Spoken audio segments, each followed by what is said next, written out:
One of the fastest VPNs on Earth will block web trackers, malicious websites, and malware-ridden downloads. It will also encrypt your internet traffic while maintaining a smooth connection. So improve your digital privacy and protection against hackers with one simple click. Get the special deal at NordVPN.com and enjoy safer internet daily. NordVPN. Cybersecurity built for every day. Do you find yourself stuck in a timeshare? Get the real facts about the timeshare industry and your options for cancellation. Chuck McDowell, founder of Wesley Financial Group, has put together a free information guide that reveals the secrets the timeshare industry doesn't want you to know, including the 5 ways to get rid of your timeshare. Call now and get this timeshare information guide absolutely free. Call 800-919-3200. That's 800-919-3200. 800-919-3200. A white supremacist who's in prison for the deadly mass shooting at a New York supermarket in 2022 could face execution as federal prosecutors announced they will seek the death penalty. The Buffalo shooter, already serving life without parole after pleading guilty to state charges, will now face the death penalty. In the federal hate crimes case against him, the killing of 10 people at Tops Supermarket in Buffalo, an injury of 3 others, with victims' family members questioning the Justice Department's decision. I wasn't expecting that. Never did I ever wish that he would have the death penalty. I think you said that's right there. The shooter vowed to plead guilty if death was taken off the table. This the first time the DOJ has authorized a new pursuit of the death penalty under Attorney General Merrick Garland, who instituted a moratorium on federal executions in 2021. Jeff Manasso, Fox News. A deal to get medicine to the hostages held by Hamas in Gaza. The Israeli Prime Minister's office says an arrangement has been made with Qatar for medications to be delivered to the hostages in the next few days. A group representing some hostage families wants visual proof once it happens. Many of the hostages are elderly and have chronic illnesses. The Red Cross has said previously it's been denied access by Hamas. Lost cities are found in the Amazon rainforest. It's a cluster of lost cities in what's now Ecuador, settled at least 2,500 years ago, according to researchers, more than 1,000 years older than any other known complex society in the Amazon. New laser mapping technology helped the researchers see beneath the forest to identify 5 large settlements and 10 smaller ones connected by wide straight roads with streets running between houses and neighborhoods within each settlement. There are residential and ceremonial structures and rectangular fields and hillside terraces for agriculture. The survey was funded by Ecuador's National Institute for Cultural Heritage. Fox's Chris Foster. That research published in the journal Science. I'm Lisa Brady, Fox News.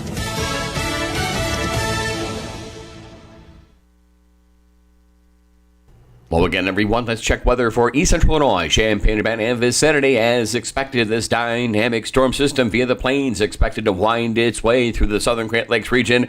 Web pressure lines tightening, wind picking on up, and already a pretty good swath of snow and rain making its way across parts of the area. Mixed snow to the north. Rain's made its way through the area. Even a rumble of thunder reported in some areas. Should get into a discernible break here for a few hours, and then back in perhaps to a couple of spells of rain in Whetstone mixed to the north and northwest of us. High temperatures today between about 38 to the north, 45 down south, 40 here in Champaign, but falling this afternoon as out southeast wind shifts to the north, rain and wet snow shifting over to snow. High wind through the night, lows crash, a flash freeze at 19, and a west-northwest wind gust of 50 miles per hour. Over the weekend, bitterly cold, couple of passing snow showers and flurries, 20 and dropping tomorrow. High Sunday and Monday only in single digits, and sub-zero cold at night. For Stevie J, broadcasting meteorologist Greg Solier.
Hey, what's up? It's The Drive with Tay and Piper. Happy Friday. Derek Piper, Lante, ESPN Radio 93.5. It's perfect napping weather. Oh, my goodness. If you're at home, I'm not recommending that you don't listen to us, but. Well, right.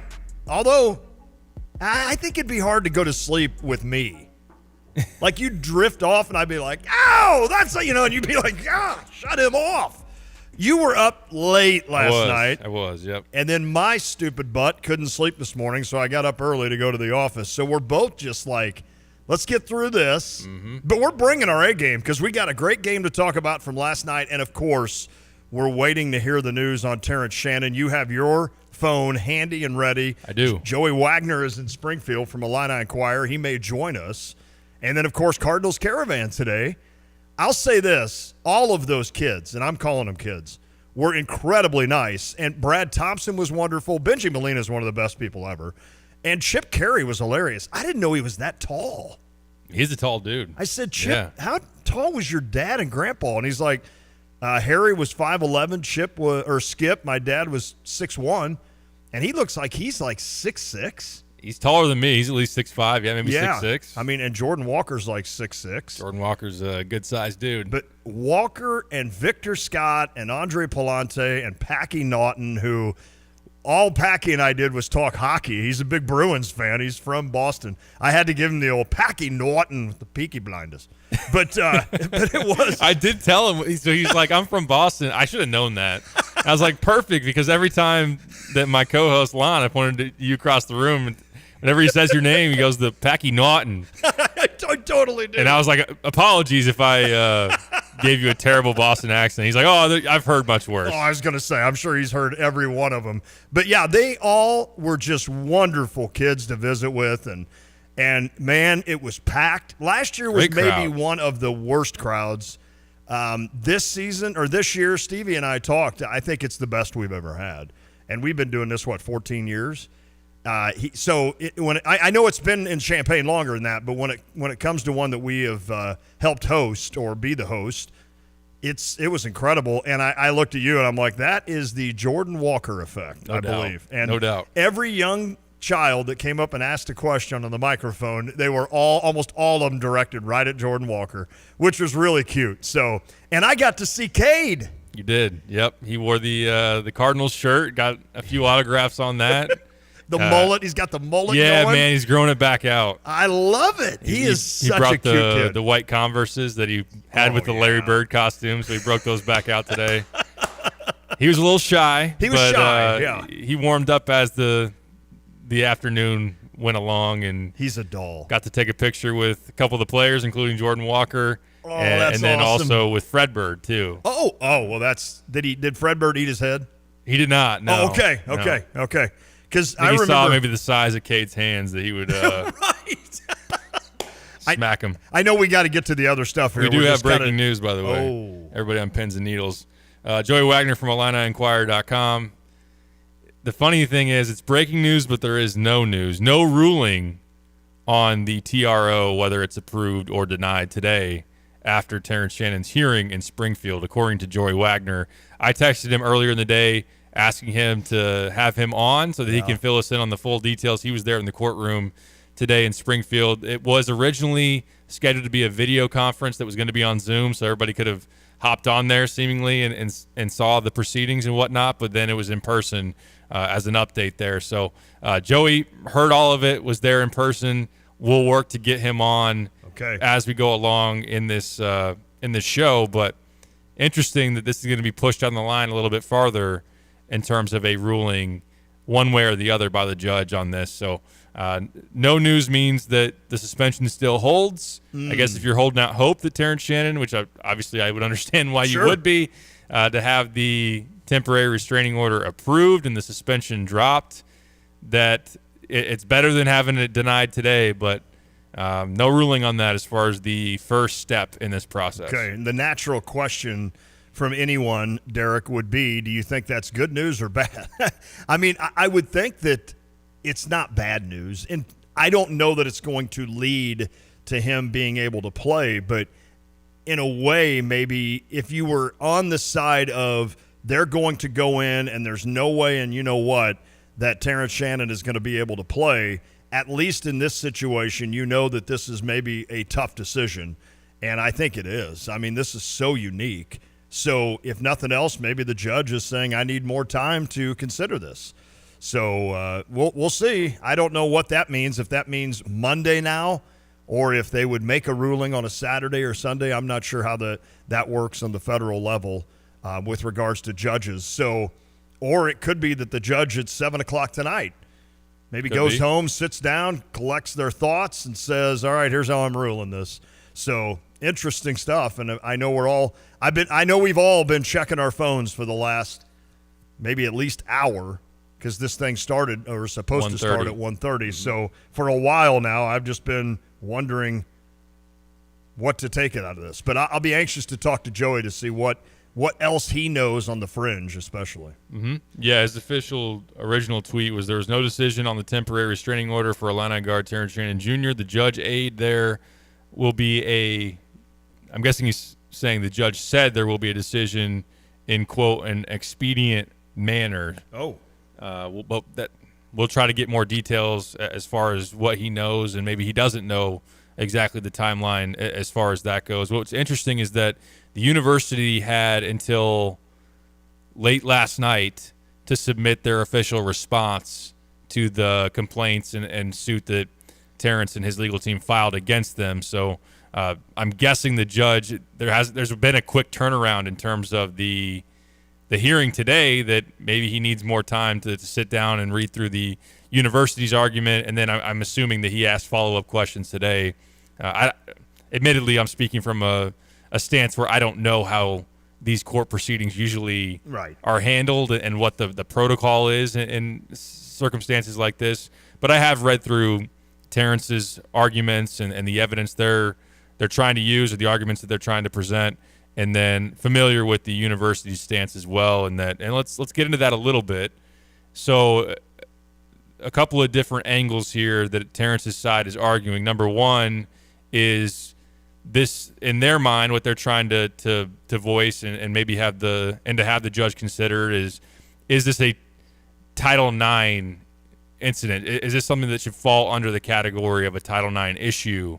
Which means, within the context, kind of go long story short, was this a team organized event? Was this a team event that happened within the realm of the basketball program? And their argument is that since the GA, their grad assistant, went with both Terrence and Justin Harmon, that there was a staffer there, that there was communication back and forth between the GA and the staff as far as updates on how things were going. That was based on the GA's sworn affidavit that he provided, that was essentially what was going on. But I think on the other side of it is that Illinois is saying, well, this is not, it was off campus.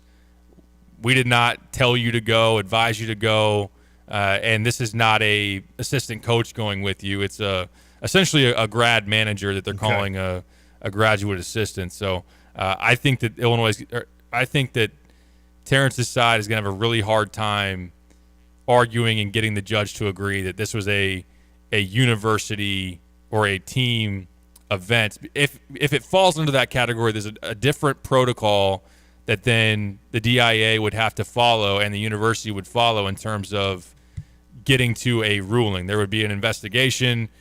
There would be both input said by Terrence, and I think you could call witnesses to his side. There's just more of a elaborate process that would take place before a decision was made on, are you suspended, are you not, and that whole deal. So I think obviously Terrence's side was arguing for that. So then in the meantime, he would be eligible to play while they then reviewed that. And it kind of hinges on, is he, with the Title IX, is he a quote-unquote threat to people on campus, which is different than, hey, this is a sticky situation for the university. He's got a felony rape charge as of now, and we're just not going to play him. The other side of that, not that they wouldn't come to the same conclusion, although I don't know. I don't know enough of the facts or what would lead them to make that determination. So beyond that too is the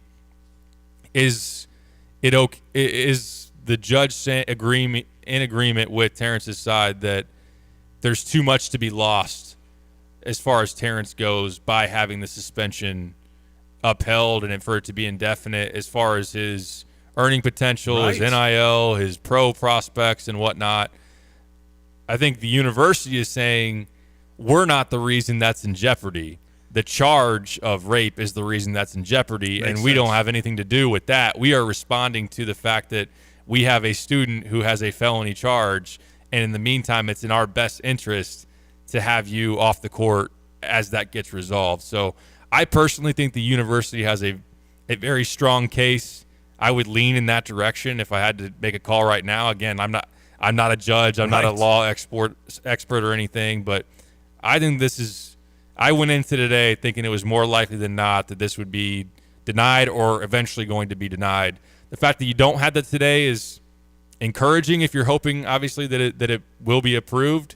But, again, it's going to come down to what the judge ultimately thinks, and as of right now, we don't know that. Well said. I forgot Mike mentioned Monday is a federal holiday, Martin Luther King Day. So that is one thing that we'll see. But I know Jeff Goodman had tweeted out as well that it could be next week, and that was kind of what I had said and thought. You said that perfectly right there. You kind of summed up everything. I think one of the biggest arguments for Terrence and his team is the fact that this is timely for me because in the next 2 to 3 months, essentially. When is the draft? April? Or am I thinking football? Oh, that would be football. Right? June, yeah. June. Mm-hmm. So you got basically January, February, March, April, May, June. So it is the first month of the year. I could have done that a lot easier thinking that it's the first month. But so, the next 4 to 5, 6 months could determine whether or not Terrence Shannon Jr. is a millionaire.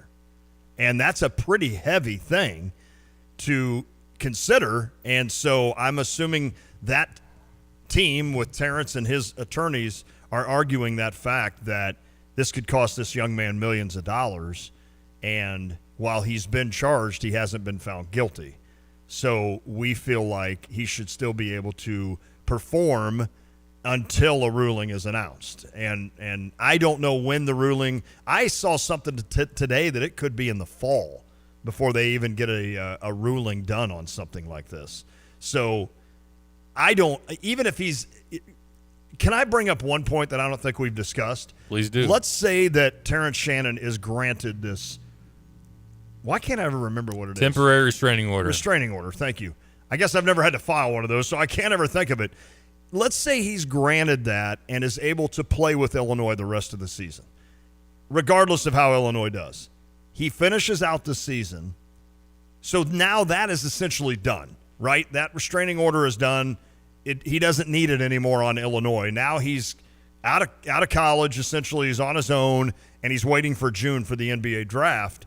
If something has still not been announced, whether or not he's guilty, I cannot imagine any NBA team taking a flyer on him in the draft. So what I mean by that is we're going through all of this situation to get him back to play, and obviously that's great for us, the fans. That's wonderful for us, the fans, if Terrence Shannon is back. So we're the ones that win there. But Terrence Shannon still ultimately may not win.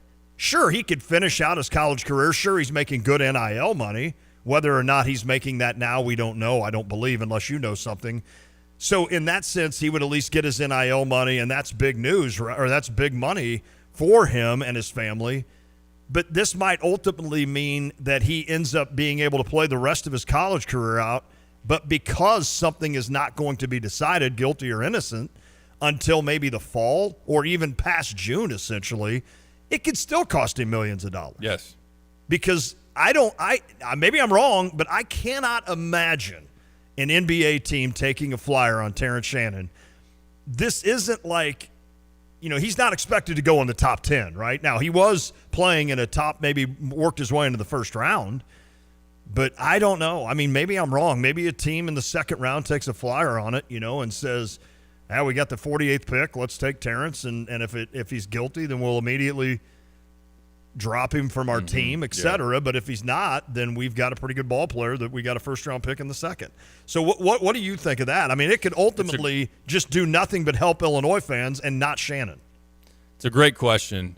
The obvious is it's the PR, isn't it? Like Yes. The bad PR of a team taking a guy that's charged with rape, if that still is hanging above his head, and assuming if that would be the case, if we're talking about June, then obviously he's going through trial and there's back and forth. There would be more clarity in terms of what exactly his side of the story is. That's still one thing that we have not heard. We know he says he's innocent, but he has not given his account of what exactly happened from his vantage point. So right. While we'd get further along in the trial, there'd be more that comes to light in terms of, what the cards that each side has to play against each other, that those would all be on the table at that point. It'd be more about the judge and the jury getting to a decision. But I fully agree with you. Like, if that is still in play, him possibly being convicted and being proven guilty potentially, that possibility alone, I think, would scare off a lot, if not all, NBA teams from drafting him. So that is something that I think also kind of plays into this current situation with the temporary restraining order, where part of the argument for Terrence is that, this is hurting my draft stock, this is hurting my pro potential, where the university could say, whoa, don't put that all on us. Right. We could play you, and that you could still not get picked because of there's not the legal resolution in the criminal case. So, again, I think there's a lot of people that, and I'm not telling people how to maybe feel about this, because there are a wide variety of feelings that are attached to this, and we're all out here with incomplete information. But I do think some of the anger some will have towards the university if this doesn't get granted, and the fact that they're opposing Terrence on this, or that they even just said the panel decided to uphold a suspension. I think it's hard to blame the university for this.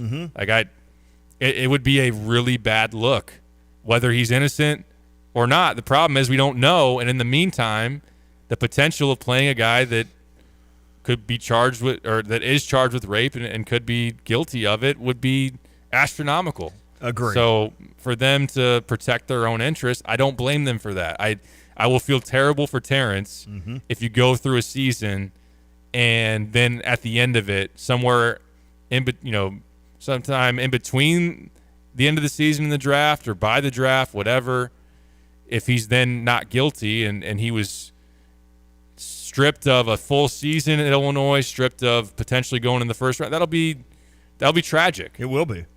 If he truly is innocent, although I know by the court terms, not guilty, whichever way you want to frame it. But there's no doubt that if this pushes into the summer and he's still in trial, it's going to be really hard for him to get picked at all, if not where he wants to be anyway. Yeah, totally agree. And yeah, you're right. I mean, again, the reason the university is doing this is because he was charged.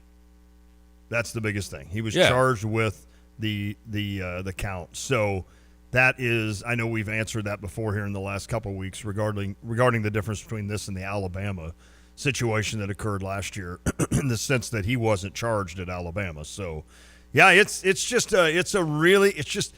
thing is full of so many layers. And I know a lot of people, I know Randy said they'll hopefully settle this thing out of court and move on. I don't know if that's going to be the case. I mean, if he doesn't, I almost get to the sense that unless these charges are dropped, or unless something is settled, which I don't know, I can't see them settling this.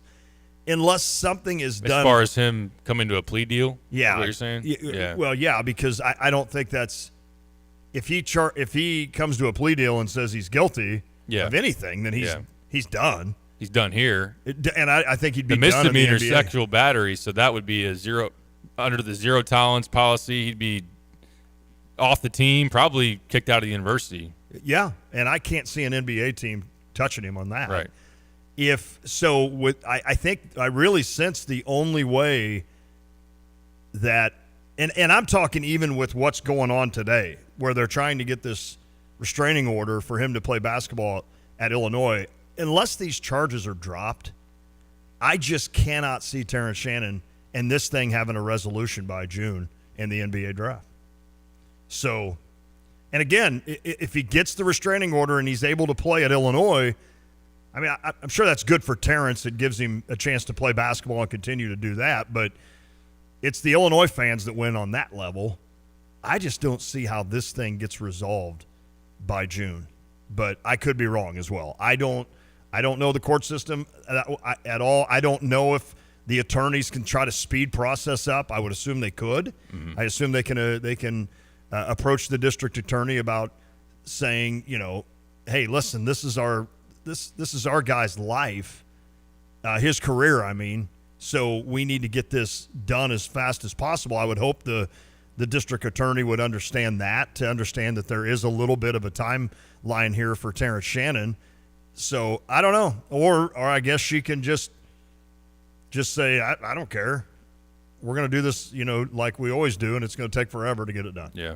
Big Def brings up a good point on the U of I Line Link text line, making the distinction between taking a plea deal, which would still be a conviction, something that would be on Terrence's record and that he would be, again, pleading guilty to, versus settling out of court. That's typically associated with a civil suit. So as to say, like, if the alleged victim decides to say, all right, I'm not going to testify or I'll back off on this, it doesn't mean the DA and that side of things is all going to go away. I think she'd have to drop the charges. They would have to drop the charges. Now, it would hurt their case. It would hurt their ability to prosecute it and win if the victim's not going to testify, especially because as of what we know right now, which, again, like, I think some people got to remember, the DA has not shown all their cards yet. Right. Like, we don't know what all they have. We know, according to Terrence's side, and we do have seen what's been released as far as the video surveillance does not show them together. Mm-hmm. You have her friend say that she didn't see what happened. You have Justin Harmon and the grad assistant, right, say they didn't see it. The GA has said that he didn't see it. I'm guessing Justin Harmon we didn't know that about Justin. Probably would say that. I don't know that for certain quite yet, but we don't know what else there might be, and that's kind of what's going to have to play out there. But, yeah, I think that I'm in full agreement with you. I think that if this charge sticks with him the next couple of months, it makes plenty of sense for him not to play at Illinois in the meantime, as much as that will be terrible if he is then not guilty. Yeah. I want to bring up one. We got a bunch of texts coming in. We appreciate it. It's hard to get to all of them, but the Muhammad listener said, we don't know what happened, but both of you guys have boys. Can you imagine them being charged with no evidence? At least none that we know of. I still haven't heard you speak of the DA and almost being disbarred. So two things here. Number one, I said that earlier this week in the sense that if there are zero witnesses to this and she just went to the police and said this happened, and that's why I think you're correct on the idea that maybe the DA has more, because we're only hearing one side of it. Maybe. And we've said that maybe. And if they don't, then it's fully then that's scary. Within right to, it's scary and it's fully within right to criticize and say maybe they didn't use enough discretion in saying this is potentially going to ruin somebody's life. Absolutely. On something that's is maybe too flimsy or not enough proof to really go on. Yeah, because I mean, I had mentioned to you guys after a show one night, I'm like, can you imagine I go down to the bar tonight and have a few drinks, and the next day the police show up and say, hey, you've been accused of rape, and I'm like, what? I mean, it's scary. It's scary to think that can happen. Now, the second part of that is real quick, if you don't mind. No. The flip side of that is there's been in the past where for too long people didn't believe women or anybody. It doesn't matter whether you're a man, woman, or whatever, that something like this happened. It was automatically like, oh, really? Okay. Like, there has to be a middle ground there of where you take these things seriously and that people are allowed to speak out and say this happened to me, even if the other person is in a position of power or high status or whatnot. Right. I don't know that we'll ever get to a middle ground, though. I know. I mean, it's in today's world and anything, it's hard to find middle ground. Right. And then they also mentioned, I haven't heard you speak of the DA and almost being disbarred. I don't know enough about it. I know that she lost a case like this, right? She brought to trial. Am I correct? Again, I don't know enough. I haven't read enough about that DA to know this. I feel like that DA has had some issues, though. She has, yes. There's definitely some conflict between her and some judges. Okay. That's been well documented. I'm with you. I've read through some of the stuff, but I'm not fully abreast of the entire situation. It's also, I know that one thing that Terrence's legal team has put out there is that in Douglas County they did wrongfully convict a African American Kansas student, and that they kind of thought maybe to say it flat out, like it's not an area where it's very diverse, and there was I think they were arguing that maybe played into an all-white jury ruling against an African American. And again, like I don't know the full circumstances there, but it did turn into a situation where the student was convicted and jailed, and then it came out a year or so later there was new evidence that this girl had lied on him, that it wasn't true, and then he was released. So, but again, like it's hard to know everything in this case. It doesn't mean that in one case something happened, so that means that this is what applies in this one. I know a lot of people want to believe Terrence, and I don't blame them for that. Like, Terrence seems like, in my interactions with him, like a great guy, like a high character guy, a very kind-hearted, just good dude. But then again, like, that doesn't mean that he didn't, that he's above making a mistake. So there's two sides of it as far as that goes. On the note of the text, like, thinking about it with boys, and again, like I said, it doesn't matter what sex you are, but I also have a daughter on the way, and I've thought about it that way too. What if my daughter said that this happened, and naturally everybody else said, I don't believe you? Mm-hmm. So there's that side of it too. Like, how would you feel in that instance as well? So it's hard to be too far leaning one way or another without more details. And again, I'll say it again. I keep rehashing. I want to know what Terrence Shannon's side of the story is. What was there? Is he going to say, I don't know this girl, nothing happened between us? Yep. Is he going to say it was consensual and she's saying it's not? Like, I think that's very important in terms of the way I think about this. Not to say that if he says it, if he did what is alleged, can there be a situation where this was a consensual thing and then it was said not to be? Yes, but I think that those details matter, because I think a lot of people out there who want to side with Terrence are saying, this is all BS and none of this even happened. Well, we don't know that. We don't know what Terrence is officially going to say on the record, sworn in, that he has to tell the truth, and we don't know Terrence's truth at this point. Yeah, that's a good point. I did do a quick Google search on Suzanne Valdez, who is the district attorney in Douglas County, Kansas, and the title says, prosecutor asked panel to suspend Douglas County DA's law license after day 3 of disciplinary hearing. This was December 20th, 2023. So this was not that long ago. So she was under scrutiny, I believe, for that. And it says attorneys hearing a disciplinary case against Suzanne Valdez must decide whether to recommend the Kansas Supreme Court censor her, suspend her law license, or impose any other consequences. There is no firm timeline for the panel to come to a decision in this case. So, hell, she may have a case hanging over her head. Yep. At the same time. There's the possibility of her not making it through this case. Right. Wow. And I know that, and again, this is assumptions and speculation, but if you're out there and you're seeing somebody that is fighting to even keep their job, you might wonder if, and this is probably unfair, but I'm just going to say it because people have mentioned it to me and people are probably thinking it, is she maybe more erring on the aggressive side with this case to change attention, to put the spotlight on somebody else, to understand that maybe she doesn't feel like she has a lot to lose. It also seems, and people have brought up her record in trying to prosecute rape cases, that she hasn't successfully done that, and that she's 0-7 in those. Not to say I don't know what the plea deal rate is in those or whatnot, but it seems like someone that is not afraid to prosecute and take this to trial, even if she might lose. So, like, obviously Terrence is one that if it's a case where she's unlikely to prove that he did it and that he's not guilty, it's going to be unfortunate in his case that you have to go through the legal process and what will be sacrificed in the meantime. That's exactly, that's well said. I don't know, but the moral of this 37 minutes later is that there has not been a ruling. It pushes on. It pushes on.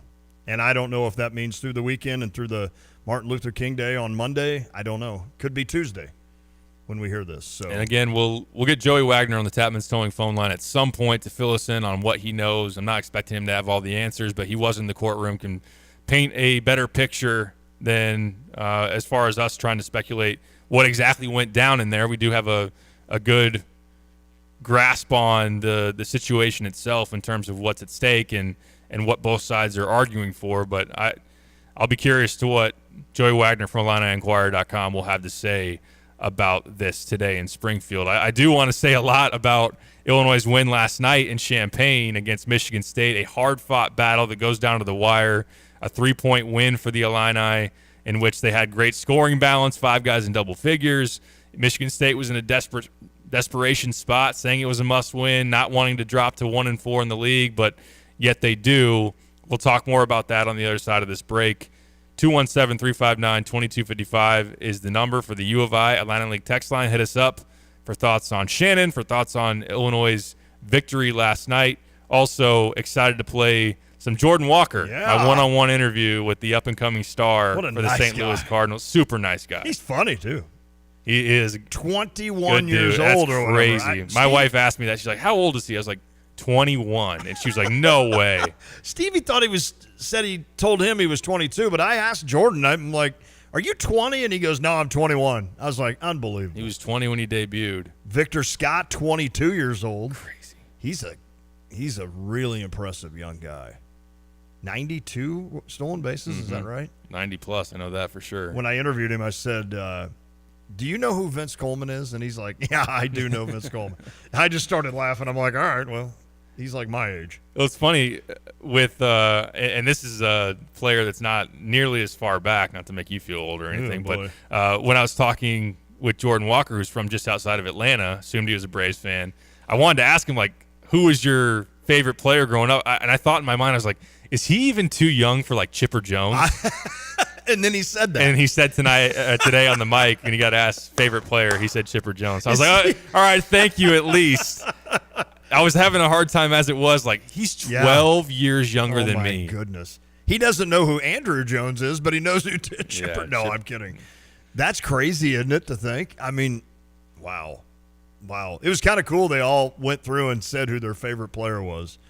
Growing up, I think 2 of them said Roberto Clemente, right? Well, there were 2 that said the Pirates were their favorite team. Yeah, Benji said Roberto Clemente. Yes. Xavier Scott said Andrew McCutchen. Victor Scott, yeah. Or I'm sorry. Yeah, said Andrew McCutchen, who is the new – who was the dude that played for every team in the East or in the Cardinals? Aramis Ramirez. Andrew McCutchen is the new Aramis Ramirez because I think he's back with Pittsburgh now. I don't know why the Cardinals didn't take a flyer on him. At some point. Especially with the outfield needs. He could have been. He's always a good defender, too. He could have been a 5-year starter for the Cardinals at one of those spots. I don't know. Maybe him instead of Dexter Fowler? Oh, jeez. That would have been all right. Yeah. All right, we're due for a break. We'll talk Illinois, Michigan State when we return. Stay tuned for that. This is The Drive. I'm Justin Ike, co-owner of Fred's Plumbing, Heating, Air Conditioning, Electric, and Underground. So, Justin, tell me what you see as typical when it comes to sewer repair. Give me a scenario.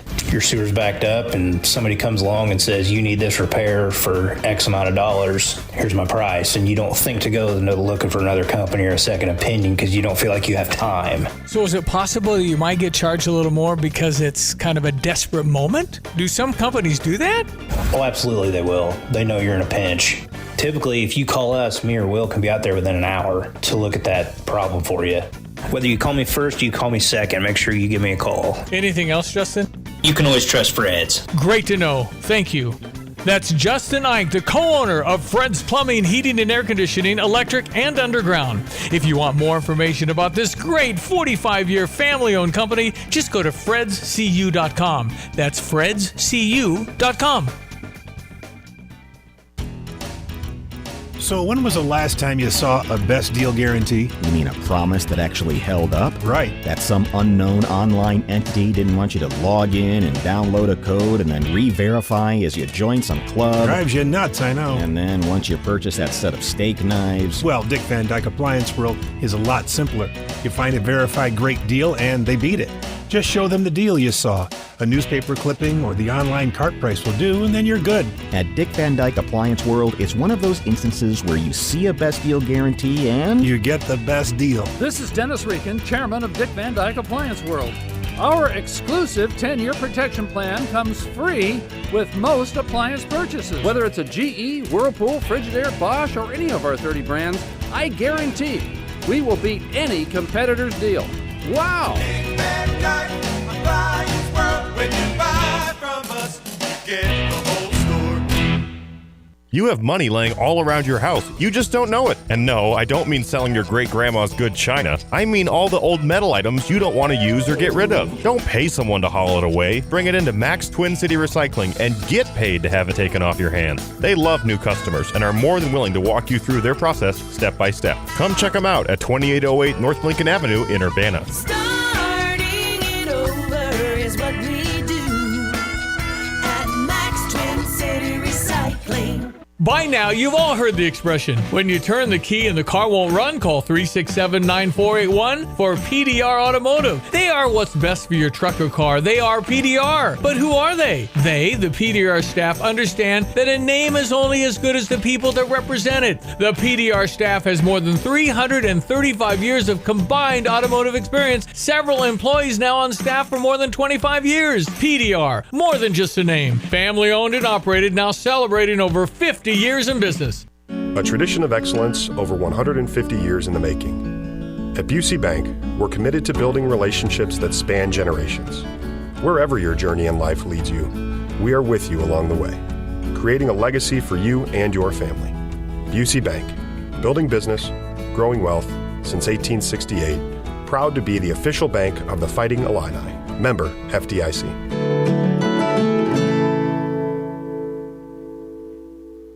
BMW, Buick, GMC, Honda, and Subaru. Welcome to Sarah Champagne. We can handle all your car repairs on site, including paintless dent repair, bumpers, windshields, everything in between. We have an amazing selection of new or pre-owned vehicles to choose from. Shop from home and buy online or reserve your vehicle before it hits our website or dealership. Sarah Champagne is home of the Sarah One Price Promise, delivering an honest and transparent buying experience. Hurry in or shop online at sarahchampagne.com. Since Busey Bank first opened our doors in 1868, we have built upon a tradition of close relationships and broad financial capabilities. Our experienced team provides the highest level of personalized service to ensure we accomplish your goals, simplifying your wealth management and business lending needs and ensuring a legacy for generations. Building business, growing wealth since 1868. Proud to be the official bank of the Fighting Illini. Member FDIC.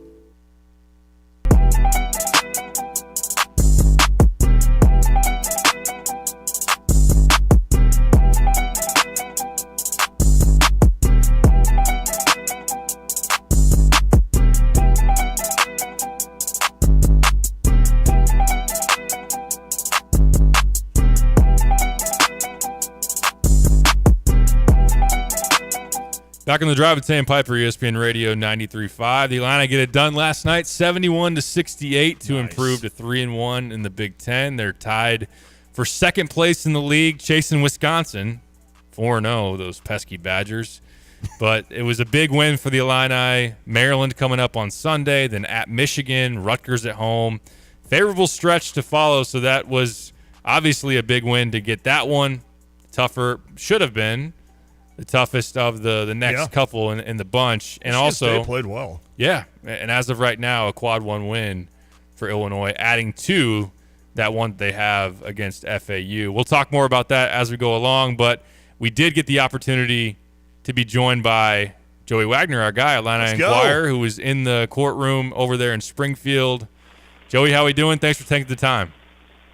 I'm good, man. On the way home, this 72 drive I got so used to when I was working in Decatur. It's a little bit of a long road, but there's no snow, man, so we're all good. Did you get Hooters? No, I got Obed 96 on. I should have texted you a picture. That's on me. I'm telling you what, I could have had you bring me Hooters. Okay, do you mind just regurgitating all 80 minutes of the court proceeding today? Go. Well, the big news is there was no ruling. She said she'll do that in an expedient manner. I don't know what. That's not smart enough to know what an expedient manner looks like. We didn't talk with any attorneys. No attorneys had comment after. So really, I mean, they laid out their cases, their previous court filings that they had, and she said she wants the judge, Colleen Lawless, said she wants more time to look at those and to go through that.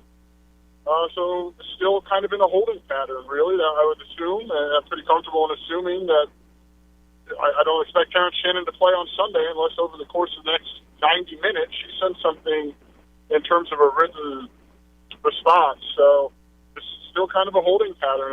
Terrence's attorneys laid out that they thought there was a Title IX component to this because of a graduate manager following them or going with them, accompanying them, however you want to say it, to Kansas. And obviously UI went back with that, said he wasn't, there's all sorts of back and forth. I don't know how far deep into the legal discussion to go on this, but they both laid out their cases, and it comes to due process and all of those things. So we'll see, right? We'll see. Is that going to be on Tuesday? I know Monday's a holiday. I don't know what the timeline looks like here, guys. Joey, in terms of the structure of this, I think you spoke to that a little bit there, in that was it one side says this is our argument and the other side can respond, or is it being questioned by the judge? How does that go? So Terrence's legal counsel approached, they spoke. They spoke first. They spoke to the judge. They laid out their arguments to the judge. If the judge had questions, and what she did a few times, she responded with questions. So there was a bit of back and forth between the judge and Terrence's legal counsel. After they had wrapped up their they had a PowerPoint, it's called a presentation. After they wrapped up their portion, the university's legal counsel came up. They were able to make comments on what they had heard and then present their case, and then it wrapped up. And obviously in that instance, the judge, if she had questions, asked the university's legal counsel the questions that she had. And when that wrapped up, Terrence's legal counsel had one more time to go up there and respond to what they heard. And then after that, that's when she ruled that she does not have a ruling for right now, and she'll give one in expedited process. Joey Wagner, Illini Inquirer, joining us now on the Tapman's Towing phone line. We've seen what Terrence's side has been arguing for. Those documents have been shared, and a lot of them have publicized in terms of the media outlets and whatnot. What did you hear in terms of the basis of what the university was saying today? Yeah, the university argued there's not a Title IX component to this. They argued that the graduate manager who went with Terrence Shannon to Lawrence is also his roommate, is where to understand it. That was not part of university. That wasn't a university event. That was the bar that they attended was not a university bar. There was a disconnect between the happenings of that trip and the University of Illinois and its basketball program, and that seemed to be a pretty prominent argument. They argued that their policies, I mean, obviously, right, they argued that their policies are sound, that it went through the safeguards, that it provided safeguards for athletes and student athletes in circumstances like this. I'm on the road right now. I've got some notes that I don't even know if I can still read. Yeah, it's basically Title IX was a big one for them to say that, hey, that's a different animal, that doesn't apply in that case. You had to do the old Lauren Tate today before the recorder.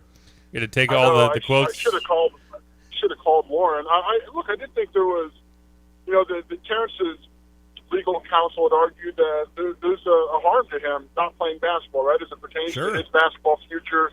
And the university said, quote, the criminal charges in Kansas are actually the source of a lot of the risk. meaning the suspension is not the source here. And the judge pushed back and asked on that, and obviously anticipated Terrence's counsel's argument back that, well, if he's acquitted of these charges and he was suspended, obviously that was a source of risk. So there's a lot to dissect in that, but that was also part of the UI's legal counsel, their argument. A lot of support from players there today, right? Yeah, Quincy Guerrier was there, Luke Goody, Coleman Hawkins, Justin Harmon, and Marcus Domask were all in attendance. That's great. Okay. I don't know what else to ask you, Joey. I mean, I guess we could continue. That's good, because I don't know what else to tell you.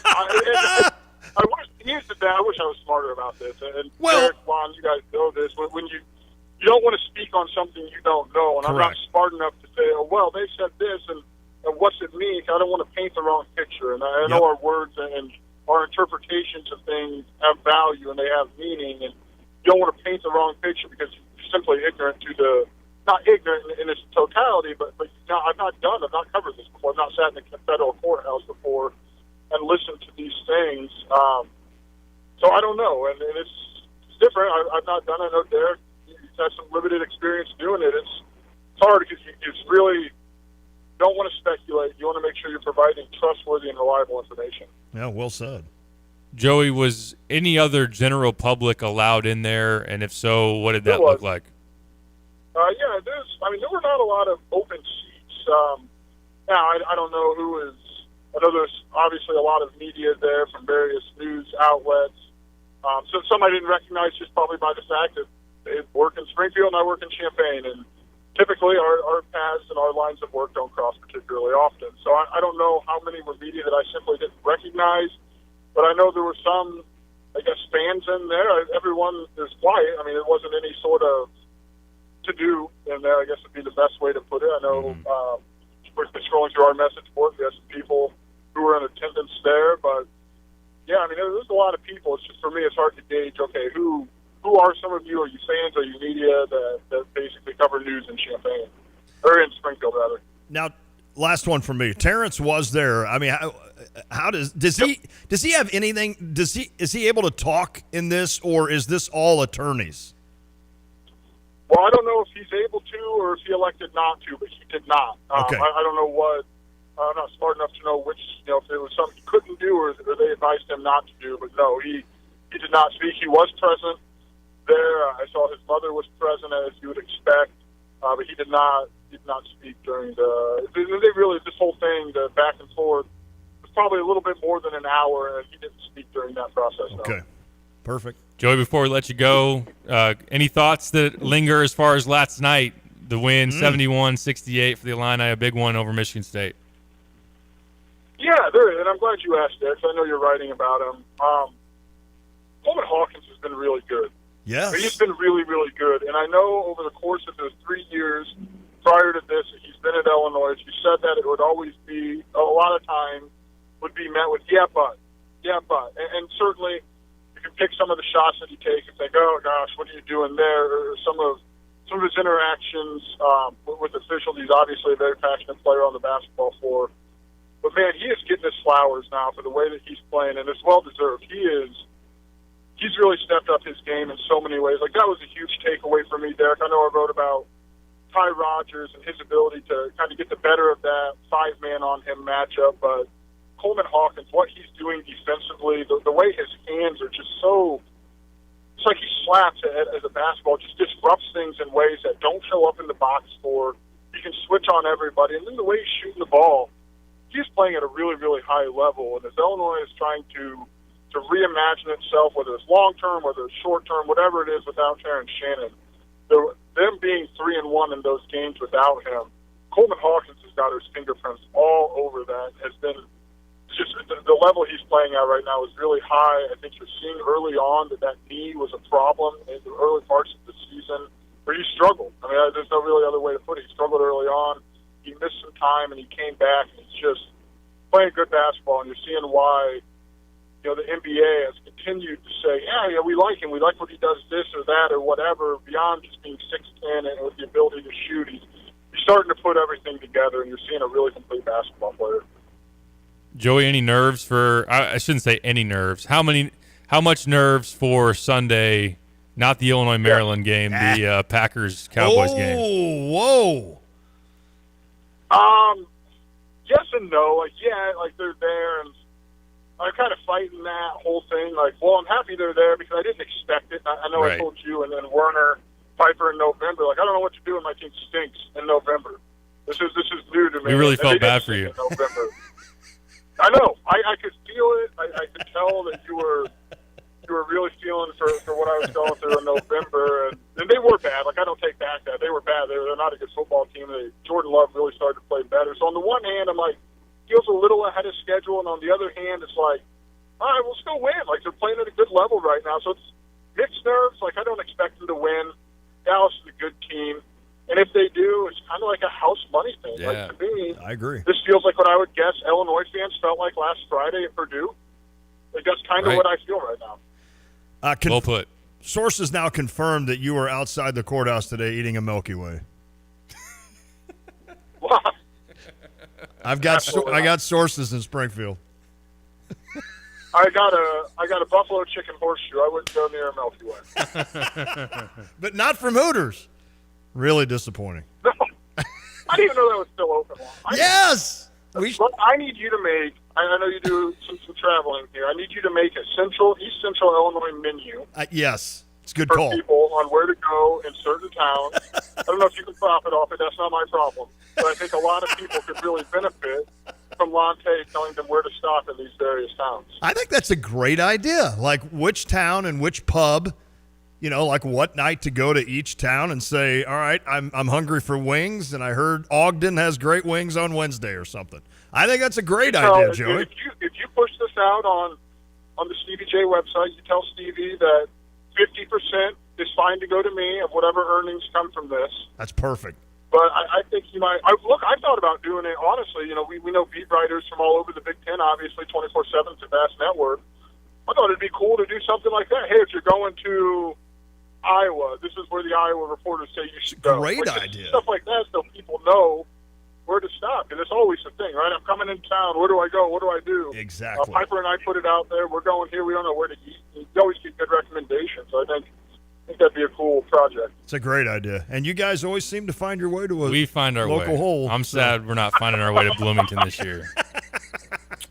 I got to do Ann Arbor without Derek Piper. I don't know what to do. It's a big loss. Well, Piper met Jordan Walker and you didn't. But Be hey, easier to still wake up in the morning. Still a big day for you, Joey. I was jealous to not be able to get there. I don't know how long you guys stayed, but I hope it was a good turnout. It was awesome. Look, to be honest, not just because I'm on these airwaves, you look around at kind of who was at various stops. And I thought Champaign was a resounding winner in terms of who the Cardinals sent to Champaign. That was a loaded group. I could argue Jordan Walker, and Lon, maybe you, or Derek, maybe you guys know the recent history in Champaign better than I do, but I'd be hard-pressed to find a bigger name to have come through there than him and what we think he's going to be for St. Louis. Totally agree, 100%. Ben Boyd, who works with KMOX and the Cardinals, he said today, you guys got the best caravan. I mean, with Chip Carey, Brad Thompson. I'm not going to say which one. Not going to say which ones I looked at and thought, "Ooh, I wouldn't go there." Well, you're about ready. Do that, you're about ready to go through that town. But as a matter of fact, but I did see Champaign and think, "Wow, it was stacked, man. It was truly stacked." I hope there was a good turnout. I hope people had fun. Sounds like Jordan Walker, just a wonderful, wonderful young man, and it was really a joy to talk to. So. Well, I'm glad that Champaign got that. Good stuff.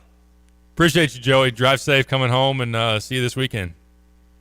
All right, boys. Take care. Thanks, buddy. You as well, man. Joey Wagner does great work for the IlliniInquirer.com. We appreciate the updates that he could provide as far as the proceedings there in the courtroom in Springfield this afternoon. We're due for a break. We are big time, sorry. We got to talk some Illinois, Michigan State, going to play some Brad Underwood. And before we get out of here, my one-on-one with Jordan Walker from Cardinals Caravan. A lot to do.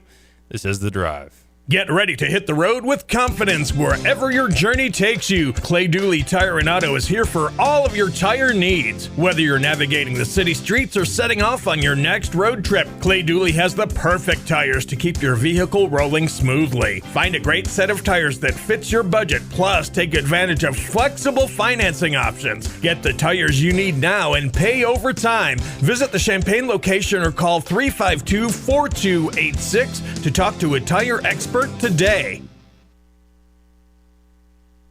You're listening to WSJK ESPN 93.5 Tuscola, Champaign-Urbana, your home for the St. Louis Cardinals. To avoid digital threats, turn on NordVPN. It's trusted by millions of users. Just visit NordVPN.com. One of the fastest VPNs on Earth will block web trackers, malicious websites, and malware-ridden downloads. It will also encrypt your internet traffic while maintaining a smooth connection. So improve your digital privacy and protection against hackers with one simple click. Get the special deal at NordVPN.com and enjoy safer internet daily. NordVPN. Cybersecurity built for every day. Do you find yourself stuck in a timeshare? Get the real facts about the timeshare industry and your options for cancellation. Chuck McDowell, founder of Wesley Financial Group, has put together a free information guide that reveals the secrets the timeshare industry doesn't want you to know, including the 5 ways to get rid of your timeshare. Call now and get this timeshare information guide absolutely free. Call 800-919-3200. That's 800-919-3200. 800-919-3200. The U.S. Supreme Court agrees to consider whether camping bans targeting the homeless in some U.S. cities are unconstitutional. The Ninth Circuit Court of Appeals ruled ordinances banning homeless people from camping and sleeping in public spaces amounts to cruel and unusual punishment. Justices at the Supreme Court have agreed to review that decision after appeals from local leaders in Oregon, California, Arizona, and elsewhere. The civil penalties, which could total hundreds of dollars, were challenged by advocates for the homeless who argue they are being punished for simply existing. Fox's Jared Halpern in Washington. Attorneys for the cities say they want to help people who need services and keep communities safe. Another part of President Biden's plan to cancel some student loan debt, known as the SAVE plan, that was supposed to begin in July, is going to start next month instead. Republicans are criticizing that as a political move. It appears Top Gun 3 is actually happening, on paper at least, so far. Tom Cruise returns to the cockpit for another Top Gun franchise sequel. Good morning, aviators. Top Gun Maverick co-writer Aaron Kruger is penning the script, with Maverick director Joe Kosinski on board to direct, according to the media company Puck. The intent is to reunite Tom Cruise with his next-gen co-stars Miles Teller and Glenn Powell. Cruise recently signed a non-exclusive deal with Warner Brothers Discovery to star in and produce movies for Warner's. Maverick was a nostalgia blockbuster in 2022, earning $1.5 billion globally. Michelle Polino, Fox News. Another winning week on Wall Street, but a mixed finish for today. The Dow dropping 118 points. The S&P getting close to record territory, up 3 points today. The NASDAQ finishing higher. Oil prices surged early and then settled under $73 a barrel. And Lisa Brady, Fox News.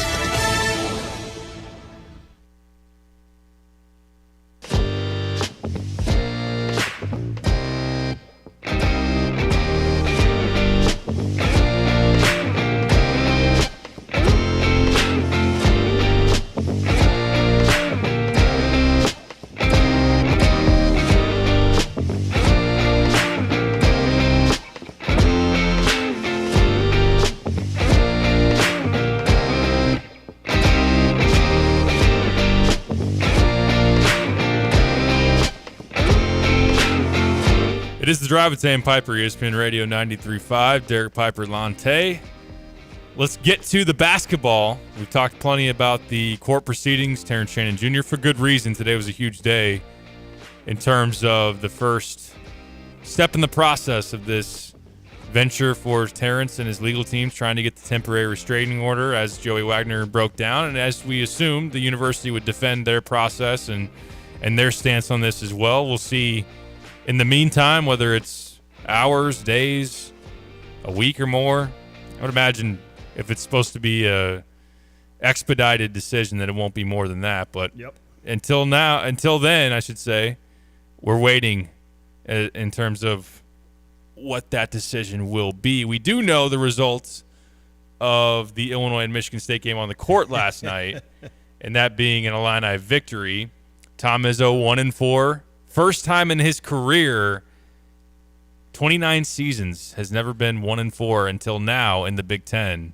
So that's a big deal. And then for Illinois to continue to hold serve at home, to bounce back after losing to Purdue. And I want to build off of what Joey was talking about there at the end of his segment, is that Coleman Hawkins was tremendous last night. And we've talked about his defense time and again. I said it recently, and I'll stick to it.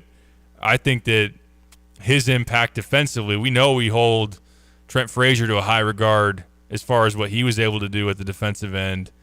I think Coleman Hawkins is just as important as what Trent was. And again, it showed last night, being able to switch on to Tyson Walker, being able to switch on to A.J. Hoggard. He guarded Jaden Akins for a few possessions. He had 4 blocks. He had 2 steals. His activity defensively was so impressive. And, oh, by the way, he scored 15 points last night. Yeah, 4 threes, is that right? 3 threes. 3 threes. 4 for 9 from the field, 3 for 5 from 3, 4 for 4 at the free throw line. He's scored in double figures in 7 straight games. All of a sudden, offensive consistency for Coleman, along with his top-notch defense. It's been a huge part of Illinois not having this huge drop-off post-Terrence Shannon. He is playing at an all Big Ten level and has all season defensively. And I've seen it all season. I have said it all season on how he changes the path of a lot of guys that are going in. He's not a big shot blocker, although last night, as you noted, 4 blocks. He doesn't always do that, but he alters shots, and sometimes that's just as important. And the idea that he can get out, it's never a mismatch for him, right? If you think about that, there's never a mismatch for Coleman Hawkins. Nobody brings somebody in that can, Zach Edey's a mismatch for everybody, okay? Can I just throw that out there? So let's put him on an island. The rest of college basketball, there's really no player that is going to mismatch Coleman Hawkins. He can guard a bigger guy. He can, now, you don't want him guarding Walker on a daily basis, I'll be honest, but he has the ability to do that. He's so flexible on that end of the court. And then the other thing is, look how much of a mismatch then he is on the other side. So it's you're never in a negative with him defensively. A lot of times you're in a positive on the offensive end, unless their big man is just going to guard Ty Rodgers, which we'll get to in a minute, which worked out very well. And Wade sent a picture earlier with Ty Rodgers holding a baby, and it's Maddie Sissoko. It was incredible. But Coleman Hawkins even he started it last night. He said, "I'm starting the Big Ten Player of the Year campaign right now." I don't think there's any doubt. Defensive Player of the Year. I'm sorry. Defensive Player of the Year. I don't think there's any doubt he's on that first team. I don't know for a fact if he's the best defensive player in the Big Ten. I haven't seen everybody play yet. But to me, he's on that first team all defensive. He has to be. He's really been good this year. Consistent. No doubt. Whether or not offensively he's been consistent, defensively he's been there every game. There's no doubt about it. I know that a lot of times the Defensive Player of the Year, the voters tend to look at the counting stats. Like they look at who's leading the league in blocks, who's leading the league in steals. And right now, Cliff Amori, I think 3.5 blocks a game for Rutgers. You have, in terms of steals, Ace Baldwin, 3 a game at Penn State. But we are talking about 2 teams that aren't very good, especially Penn State. They're terrible. Rutgers, as of right now, don't look like a tournament team. So I do think there's something to be said for Coleman is the best defender on one of the best defenses, definitely in the Big Ten, if not in the country. They're top 25 defense. So there's a lot to be said about that. And how many other people, forget just centers, because I know the answer already. I'll just ask it. How many other guys playing the 5 can switch on to 2 of the best guards in the Big Ten, Boo Buie and Tyson Walker, and not get just completely toasted? Yeah. There's probably 0. I'd have to really think for a minute. But you could throw 4 men in there. You could throw a lot of wings in there. It's just that Coleman is so mobile at his size. He's got great length. He just has a way about him in terms of anticipation and being a high IQ guy that he's in the right spots. He's active. He's still in his comfort zone when he sees a guard in front of him. Yeah. And I think it'd be natural for a lot of big men to panic and to bite on a certain crossover, or a hesitation, or to get caught flat-footed or whatever, what have you. Like, look at what, to tie it back to Ty Rodgers, look what Ty Rodgers did to Carson Cooper when he just went right by him on the baseline and threw down a huge slam. And Carson Cooper looked like he didn't even have time to react. Like, he just was still in the same spot, and he's like, oh, my feet didn't move.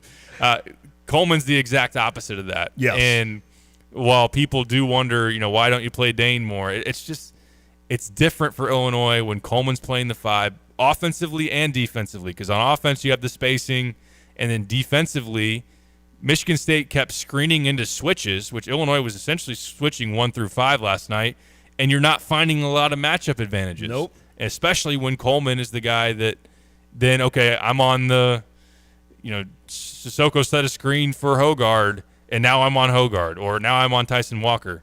That's a huge benefit to Illinois to just know that they can lean on Coleman, and a lot of times that result turns into a good one. Not that I don't want to continue to talk about Coleman, but can I go more of a macro real quick on this game last night? About the 14-minute mark of the second half, watching that, I sat there and thought, this has the feel of a Sweet 16 game. It has that feel where neither team is going to take off. You knew at that point there was not going to be any major 12-0 run that was going to then lead to a blowout on either side. Both teams, I felt, were playing good basketball. Maybe not the highest level, but I think the defense for both teams was solid. I mean, when guys made shots, Hogard made a shot that hit the very top of the backboard, and it was a layup, but he hit some real high arcing ones last night. And Marcus Damask, same deal with the one shot from the right side that I don't know how he even got it to the rim, but it went in. It just seemed like it was just tough shot after tough shot. They hit a couple big threes. Illinois hit some big threes. Harmon hit a big one. Coleman from the corner. That was beautiful to watch. I just got the sense that this felt like a Sweet 16 game, and at one point, finally, Michigan State overtook Illinois, and I believe it was 48-42. They took their largest lead. I think 6 points was their largest lead. I could be wrong. And then I thought to myself, well, let's see. Let's see what a veteran team, and do you know, like, the next 4 points were scored by, like, it was Damask hit a shot, I believe. Guerrier made that nice move. In fact, Damask came down and hit a 3 right in front of the bench, Illinois bench. Mm-hmm. Then Guerrier made the nice move where he went in left-handed. That was a sweet-ass move. Then Justin Harmon hits a 3 from the in front of the bench, similar. Damask set him up. And then Damask penetrates, draws Ty Rodgers' guy, kicks to Ty for a dunk. So I know that's a younger kid that scored, but a veteran that did that. So essentially when Illinois was down 6, the veterans took over, gave Illinois the lead back, and I don't know that Illinois gave that lead up again. Now, it was close.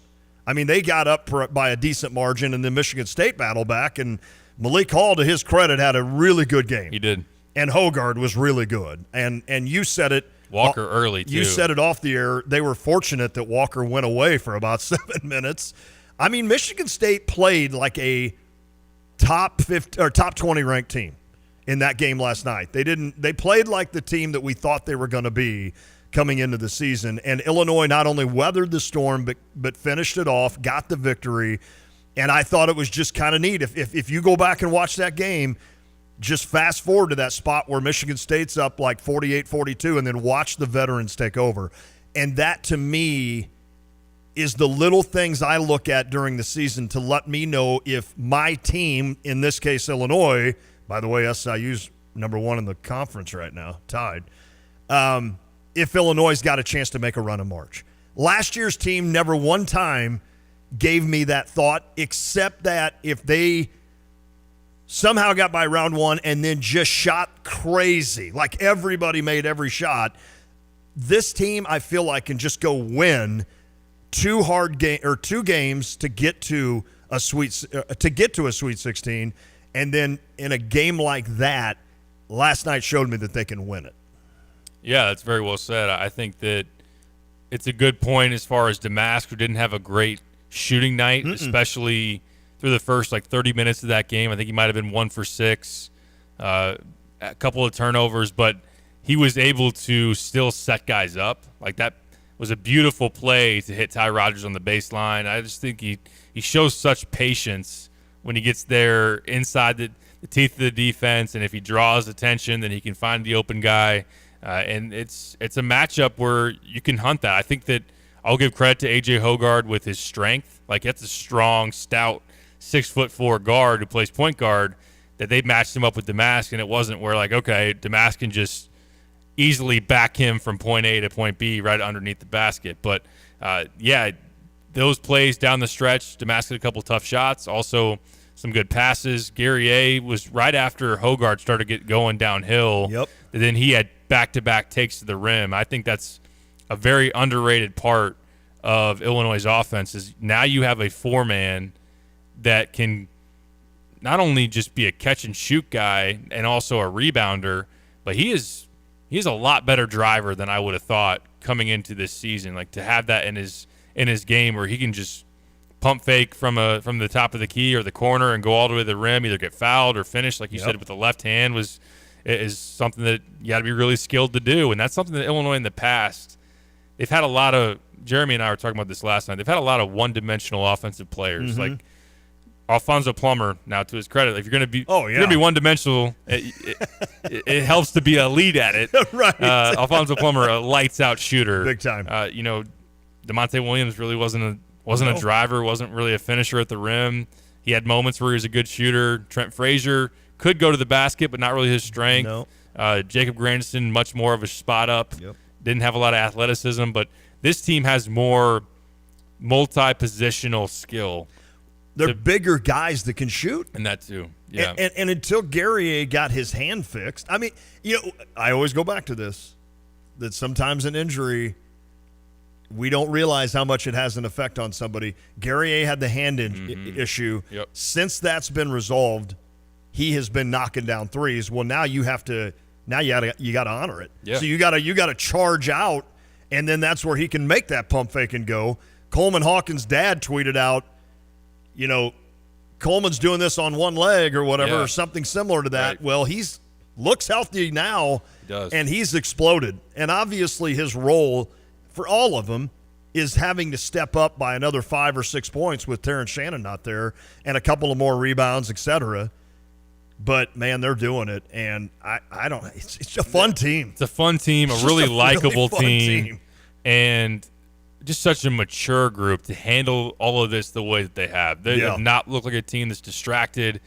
They could have easily come out last night. I mean, when you're playing Michigan State, obviously that gets your attention. You know that Michigan State, one of their players calls it a must-win. Illinois just lost to Purdue. So I don't want to make it sound like, a lot of teams would have just walked into that building on FS1, 8 p.m., home crowd, half asleep. I'm not saying that, but I think that with all the noise, the noise around Terrence this week really amplified with the temporary restraining order filed, the speculation on what that ruling would be, whether he'd be back or not. I think it would be easy to get caught up in that. I mean, the guys were there today. That's true. They were in It's obviously Springfield something today. that's been on their mind. Right. But this has not been a distracted basketball team, not a mentally and emotionally exhausted basketball team. They've been very tight-knit. And it's not just one guy answering the call. While Damascus had a handful of big-time outings, to show last night, did you look across the box score and you got 5 guys in double figures, each guy stepping up and just adding to what they had already been doing. That's been great to see. And I give Coleman a lot of credit because Coleman not only deserves it, but he gets a lot of flack. Yeah, he does. And I think that he's dialed back on some of his mistakes. Yeah.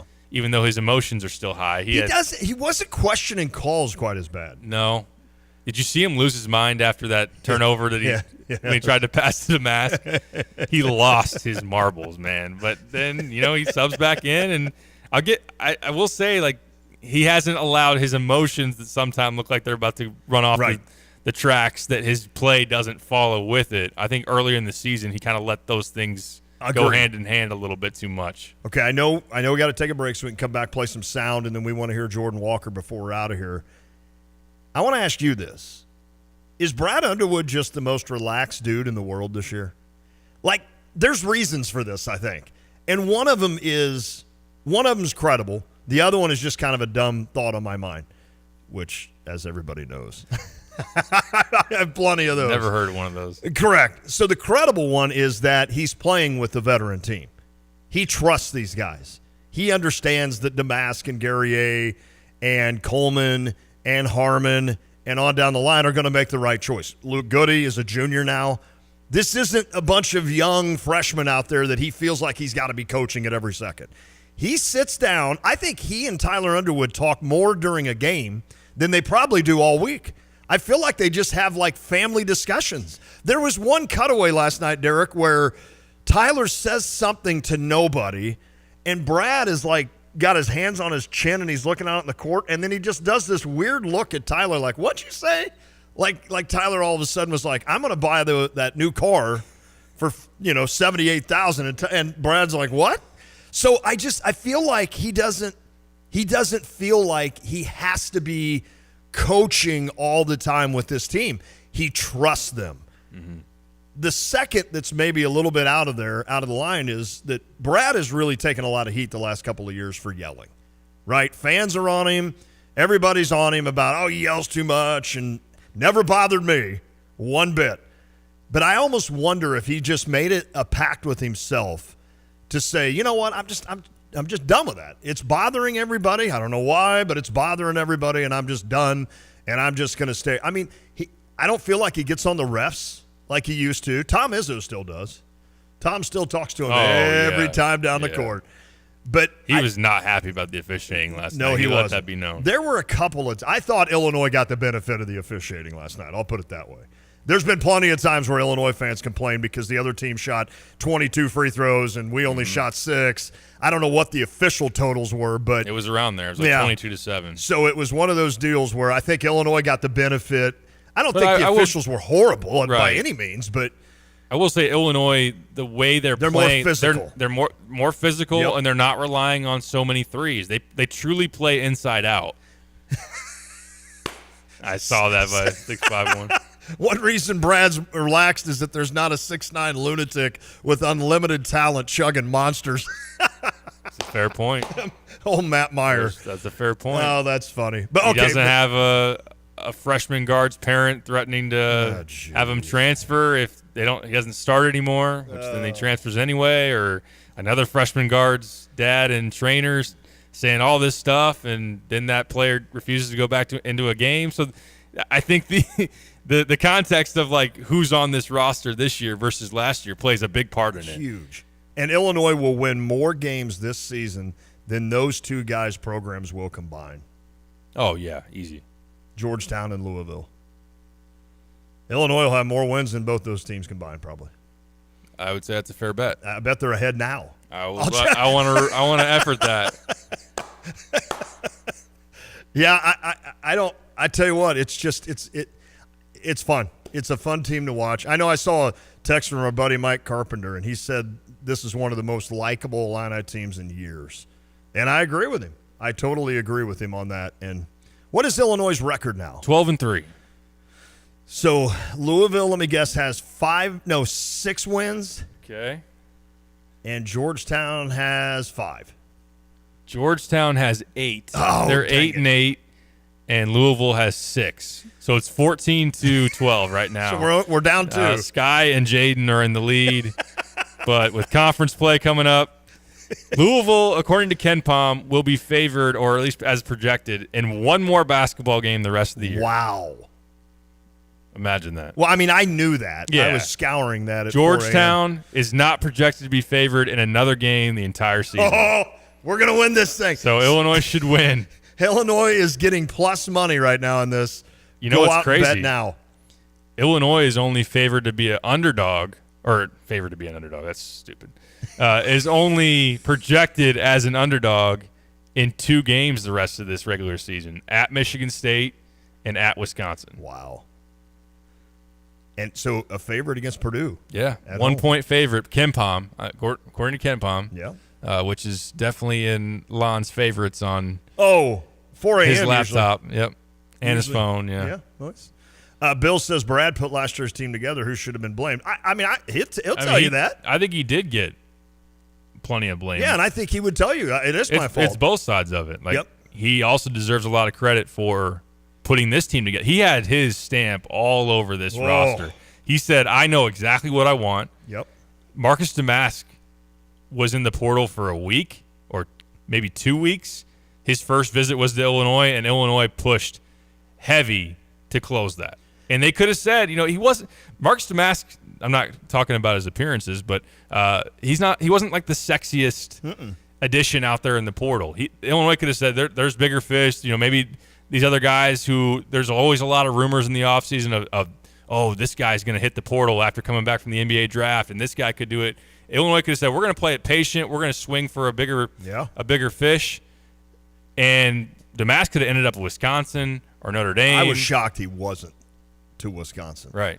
But Illinois showed from the very get-go, Brad said, I want him. Let's get it done. And they did. Quincy Guerrier, as soon as he was in the portal for literally like 48 hours, and then he was on campus at Illinois, and then by the end of the visit, he was committed.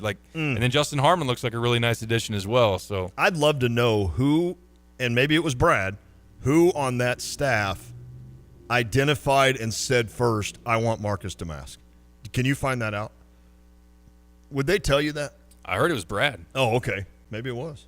I bet he was watching some random Thursday night SIU Indiana State game last year, and Damask went for like 18, and Brad's like, that guy would be perfect for me. Because he had the one dude, Thomas Walkup. Yep. And Damask has those similarities. And we're all human, right? If something in your life was, I had a truck like that, and it was really good, so I want to buy another truck, looks just similar to that. I bet he looked at that one night, eating a little bit of popcorn and having a drink on his couch, and he's like, I want that dude if he goes into the portal. I could see that. Yeah, and surely, they have usually, Tyler and Zach Hamer are big in terms of like the initial process of when a guy hits the portal, cutting up film and putting something on Brad's desk for him to look at. Not that, a guy in your state who scored 1,600 career points, I'm sure that Brad was familiar with him. Yeah. And maybe had seen him some, but I think as soon as Brad really dug in and watched him, he was like, I want him, period. That's it. Big Def on the U of I line. I want to text comment line. on this. Brad got a talking to from Josh on the yelling after the Mark Smith investigation, didn't he? Might have gotten another one in this offseason. Either way, I absolutely noticed improvement. Is that true? I mean, he was investigated after the Mark Smith thing, and I think he was probably told to chill a little bit. I know that Josh Whitman is his boss. I would be very disappointed if Josh Whitman is telling Brad Underwood how to do his job. Right. I would not be happy if Josh Whitman came to me as Brad Underwood and said, hey, I really want you to tone it down. I'd be like, excuse me? Yeah. I'm 100%. Yeah. I respect Josh Whitman by 1,000, but he's never coached college basketball. Of course. And everybody's got their own style. If he's going to yell at Brad for doing that, then yell at Lovey for not doing it. Yeah. Maybe he did. Maybe he's like, Lovey, you got to show me something. Fire up, do something instead of just standing there. Said, I'm saving it for Week 18 in Indianapolis so I can give the Bears a present back, which is the first pick in the draft. And you guys are just winning and winning. Like, that's a gift that keeps on giving, man. Clark. Lovie Smith gave you the best Christmas gift ever because you're just going to turn these ones into more ones, into more ones, into more ones. Unbelievable. Perfect. What has happened? I do not think that anything was said to Brad this offseason. Okay. I think it's totally how comfortable and confident he is in the guys in that own locker room. I think he loves the fact that the personalities blend. Yeah. He loves that there's a maturity about it, and there's a selflessness about this team that last year's team did not have. I think that he just hasn't had to push that button, so then you just haven't seen it as much, where last year they had so many sleepy starts and just a lot of just extra stuff. There were games I just didn't want to watch. I was just like, this is ugly. So he was more on edge last year for good reason. And he's always going to be someone that if he doesn't feel like you're giving your best effort, it's his job to call it out. Absolutely. No matter what your coaching style is. Your job is to get the most effort and the most production and to maximize the potential of your players. Yep.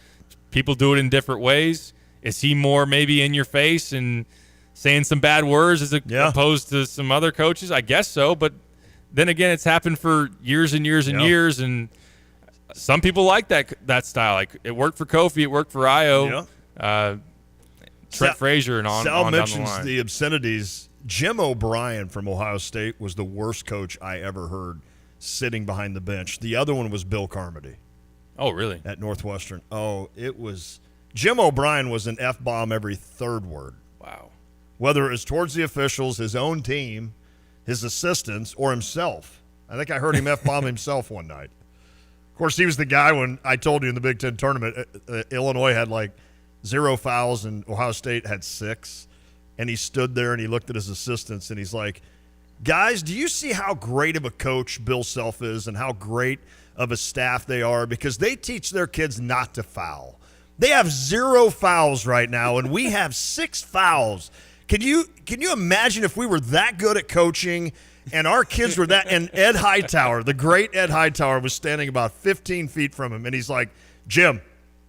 And O'Brien just kept going, just as loud as he could in a really quiet over at Indy at the Big Ten tournament. He just kept going, do you know how great they are about how their kids don't foul? And finally, Ed goes, Jim. And Jim O'Brien turns around to Ed and goes, Ed, I don't have to talk to you. And that was the end of it. Jim went and sat down, and Ed just sat there chomping his whistle. It was one of the coolest exchanges I've ever seen in my life. And it was just Chris Widlick and I, he's not old, the Channel 3 guy, and we were laughing so hard when that ended. It was awesome. All right, I want to hear Jordan Walker. Let's get to Jordan Walker. Let's do that. I'm excited for that one. I got it queued up right after this break. Let's hear from. Oh, hey, good call. What? Kevin O'Neill. I'm sorry, not Bill Carmody. My fault on that. I was going to say, Bill Carmody, that surprises me a little bit. That was my fault. I see Kevin O'Neill, kind of the bald head and everything, but I mentioned, thank you, Muhammad listener. Yeah, that was totally my fault. Kevin O'Neill. I'm tired. I'm tired as I well. want to hear. I didn't get a chance to hear your interview with Jordan Walker. I want to hear it. Bill from Troy, the lesson Brad needs is to recruit this type of guy. I mean, Ty's that type of guy. Yeah. Coming in, Merez is that type of guy. Like Amani Hansberry, definitely that type of guy. Yeah. Hogard he was talking crap. Hey, Did you Merez see how Johnson, many by times the way. Coleman pointed at their bench or stared on their No. bench? Oh, man. He is an instigator, but when it's going well, you love having that guy on your team. He gets under people's skin, and you can tell. Merez Johnson made the United States team against the world? What It's is it? the Nike Hoop Summit that they put together, and they put together a world team and a USA team, and 12 guys selected. Merez Johnson, one of those. And 2 kids going to Rutgers. Yeah, Harper and Ace Bailey. He is good. Oh. Andrew had highlights of him going the other night. I stopped by the house. I'm like, who's this dude? He's like, Ace Bailey's going to Rutgers. He's 6'9" and makes every shot. Dude. I don't care if it's inside, outside, half court, left-handed. Too. Oh, if you haven't seen Ace Bailey, go to YouTube and watch him. I hope we play Rutgers once next year. He's really good. They're going to be a lot better next year. Yeah. That's for sure. Yes. If you want to weigh in, you can. 217-359-2255 on the U of I Atlanta League text line. Jordan Walker coming up next. Let's go. Excited for that. I think I did a good job. This is The Drive. Hey, where are you headed? To Kelsey Furniture in Tuscola. What do they have there? What don't they have there? Living room furniture, benches, chests, love seats, sectionals, tables, bedroom sets, hutches, nightstands, end tables, cabinets, mirrors, stools, clocks, lamps, pillows, rugs, desks, media consoles, patio furniture, Tempur-Pedic mattresses, and more. So, everything. Yeah, probably could have just said that. Kelsey Furniture, quality for less.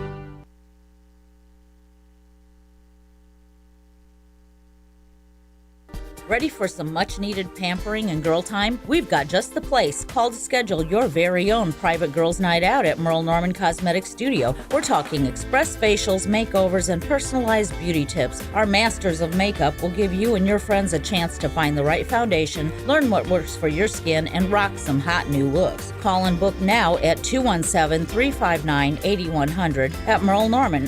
Find us on social media at Merle Norman Cosmetics, Champaign.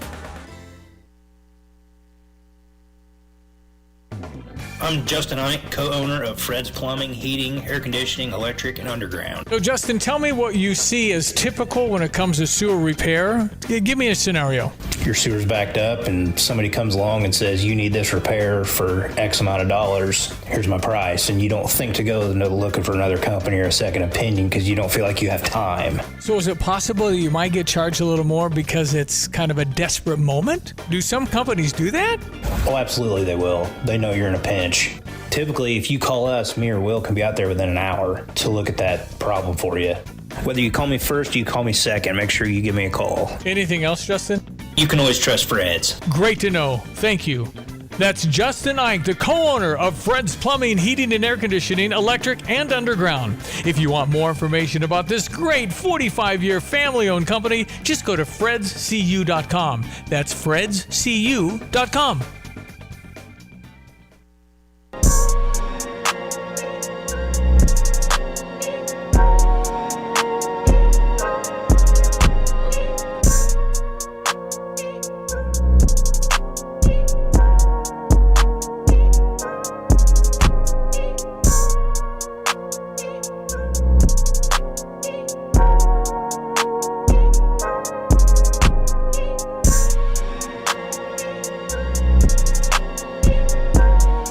Back on the drive with Sam Piper, ESPN Radio 93.5. Let's get to my one-on-one with Jordan Walker, the rising star for the St. Louis Cardinals. Had a really nice rookie year last year. Was only 20 years old when he was on the opening day roster. On the season, 117 games, 276 average, a 787 OPS, 16 home runs, 51 RBIs. He did get briefly sent down to AAA, so first month of the season, which of course everybody remembers the 12-game hit streak that he starts off the year with, which is the second longest of anybody to start a career. Eddie Murray, I believe, is 21 games, still holds the record, but Jordan being second on that list is pretty darn impressive.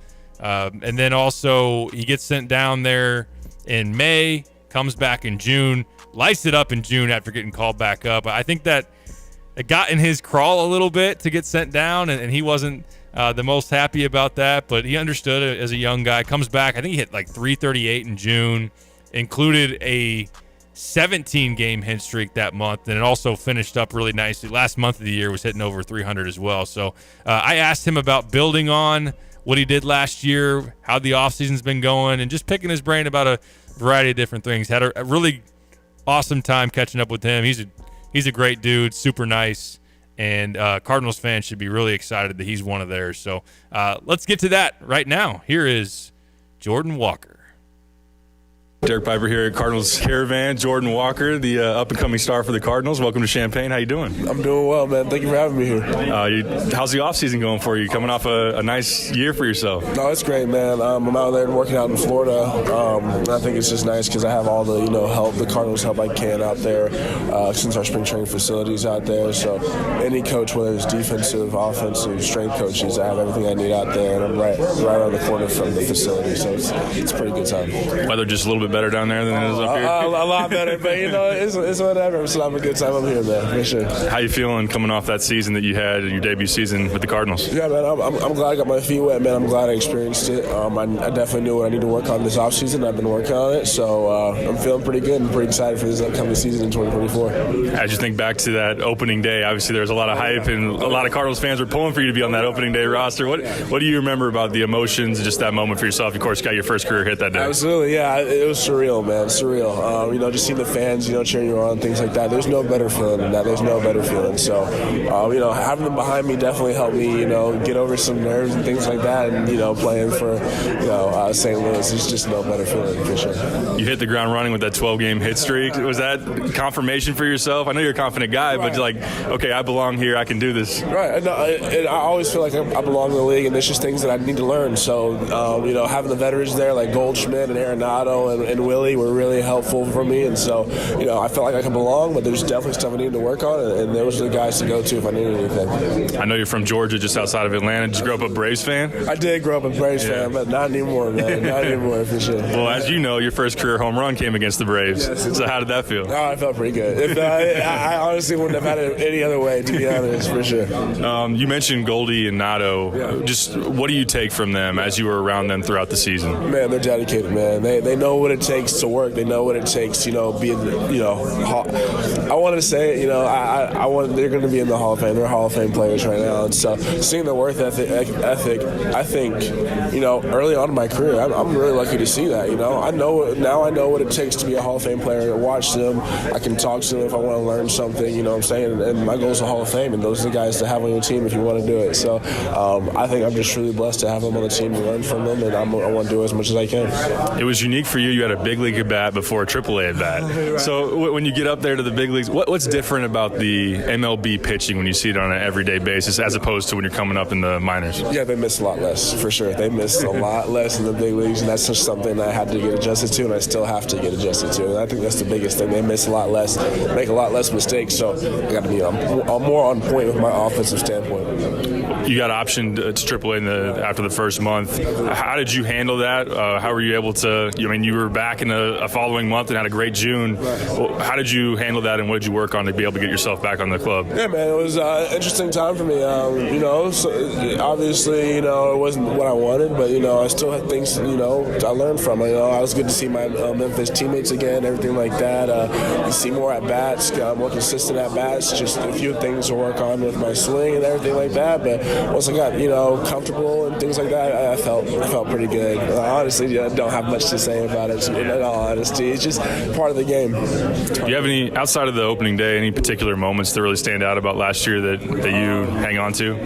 Yeah, man, just team moments. I remember Arenado's 300. That was pretty sick. And then Waino's. That win. I know it was a hard-fought battle. It was I think 1-0 game, but when Tommy caught the final out, it was just unbelievable. I was super excited for sure. I know one that comes to mind for me in July. You were Miami Marlins, ninth inning. You hit that big home run. It just felt like a clutch moment. That okay, this is a big one for his career. How was that one? Oh no, it felt pretty good. It was a home run. I didn't want to believe that the game was over quite yet because there's things like that. But it's stuff to learn for me to learn. In that clutch moment, I got to learn what I need to do and things like that. So it's just definitely a good learning experience for me. I wanted to ask you, who can hit one further, you or Nato?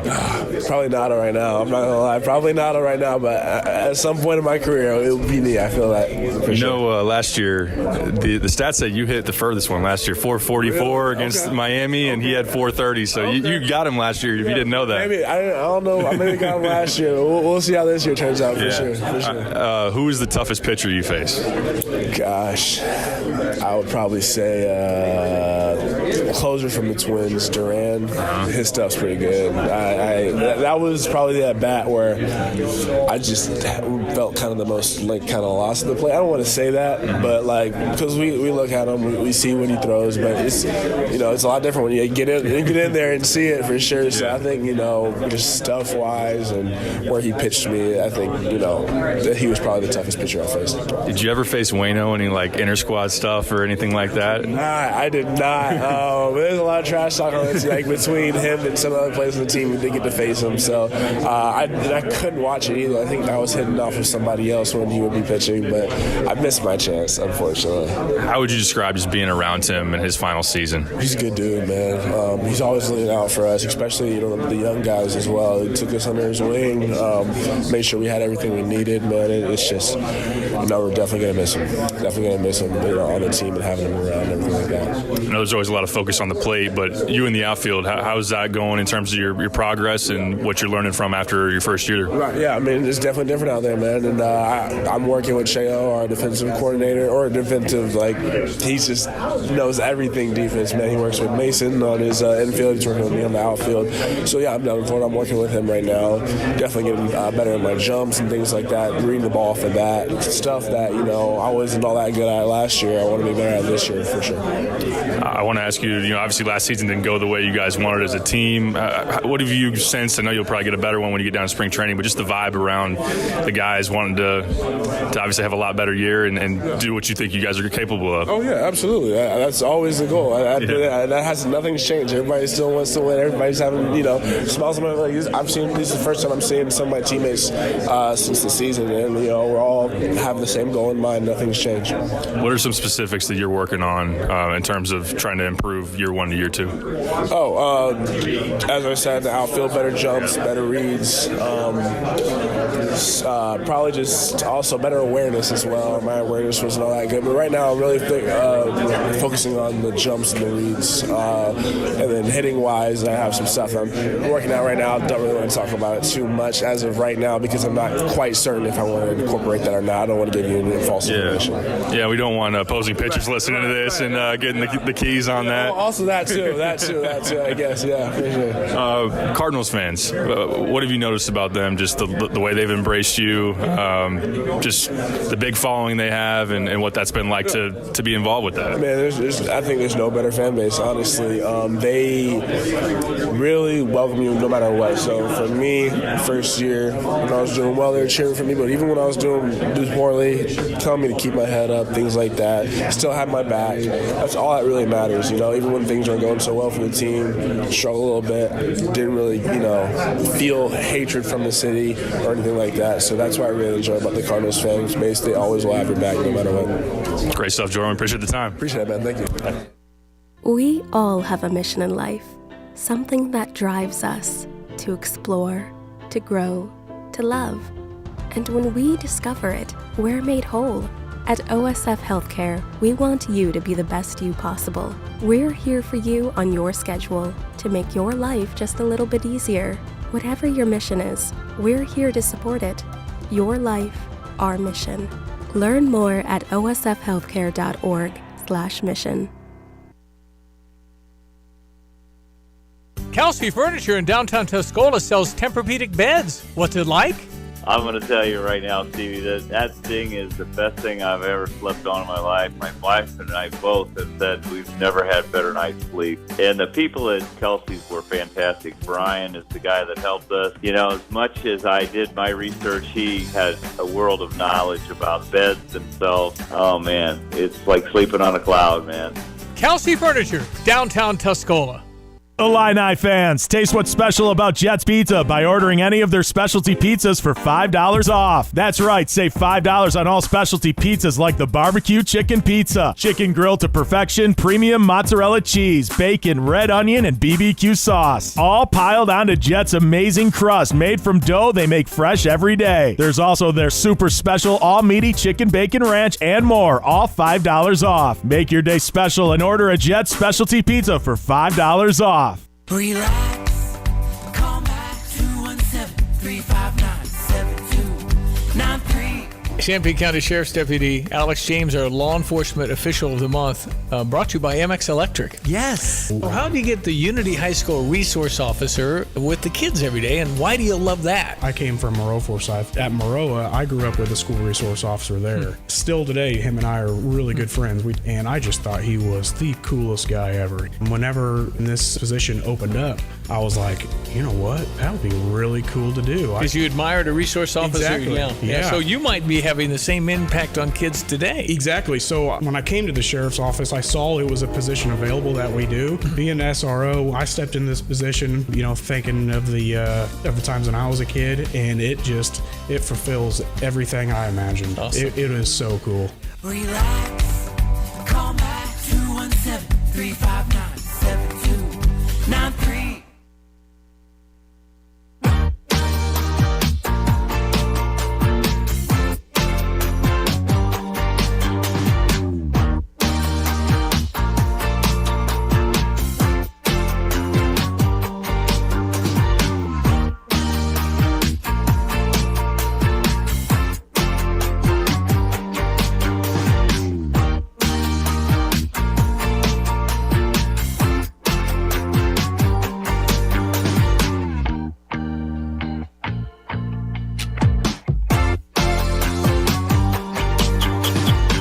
Back on the drive with Sam Piper, ESPN Radio 93.5. My mind is blown. Why is that? Bill from Troy, who all my life I've thought he was from Troy, Illinois. Uh-huh. He says he lives 178 miles from the Canadian border. What are you, in Minnesota? Maybe. North Dakota? Wisconsin? Badges? Minnesota. We're going to do all these bad accents. We did find out, like, I should have known this. Yes. Oh, we said it earlier, didn't we? Yeah, we said it earlier. Yeah, my mind is shot. Packy Norton. From Boston. He's the nephew from Boston. What's that beer or whatever? Sam Adams? Yeah, Sam Adams. Yeah. You know, when your uncle or your cousin Charlie comes from Boston. I just had a senior moment. Yeah. I was like, oh, yeah, we learned this totally today. Did. Like, we literally talked about this. Oh, my gosh. 2 hours ago. Derek. Weekend. Randy says, good luck, Derek. Fill your gas tank. Have your emergency bag ready in case the baby comes. Haley was there today. I appreciate that. She was. She is a beautiful girl. I appreciate And she looked just as beautiful today, but she is ready. She's ready, yeah. That belly. I asked her, I Not said, much room left. When you get rid of your belly, can I get rid of mine? And then we both started laughing. I'm like, I bet if I didn't drink for 9 months, she goes, I bet it would work. Yep. That was great. No, that interview you had was awesome. Thank you, and man. Jordan Walker's good. I told you after it got done and we went to commercial, I'm like, you got to have two to play the game. Of course. And he's really good. He's fun. That's great. He talks with a smile on his face. Everybody knows somebody that talks with a smile on their face. That's Jordan Walker. 100%. Yeah, just a great personality and just positive energy. And look, he should have that. He's probably living his dream. He's 21 years old. He's one of the prized possessions of the St. Louis Cardinals. Had a pretty nice year last year, but Cardinals fans should be really, really excited because not only is he a great talent, just seems like a great dude. And they're playing Mario Kart. They said that today in the bus ride over.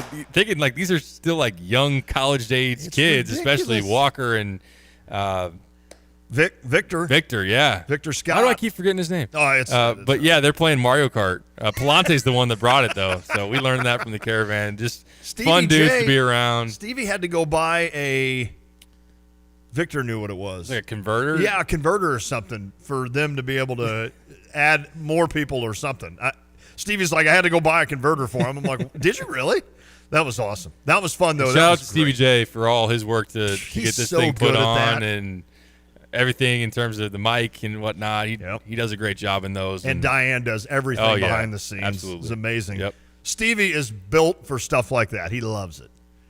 And Chip Carey was good, Brad Thompson. So we have other interviews. You interviewed Chip Carey. I interviewed Brad Thompson, Victor Scott, and Andre Palante. So we'll play those as we go along. And as kind of maybe we get – well, I want to hear Chip and Brad next week maybe. We should. And then maybe we'll hold Palante and Scott and those guys for when we get closer to the season. So yeah, and Chip had some good stories. I bet. Of course, I mean, he's the grandson of Harry Carey and son of Skip Carey, who had a nice career in broadcasting as well. I would love to sit down with Chip Carey and have a beer and just 100%. I bet he could tell stories that were crazy. Are we going to hear Brad? I'm sitting there talking too much. Can we hear like 6 minutes? Yeah, let's hear a little bit of Brad Underwood. Yeah, let's do. Big win last night over Sparty. Here's your Atlanta head coach as we finish out this show and this hour. Let's get you that as we go into the weekend. Then we got to drink. Yep, we got to. I mean, we got to hit the drink, but then actually drink too. Yep, I'll say it. Brad Underwood. Just a maybe not the prettiest game we've played, especially in comparison to our last game here at home against Northwestern. I'm really, really happy and pleased with our guys. We have literally had the bug, whatever it is, go through us. Our bye hit at the right time. Ty was sick at Purdue. Had 103-degree fever the next day, and then it just kind of went through us with Luke, Draven, Nico, or not Nico, Q. I mean, we've had multiple guys with it, so including me. So we didn't do much.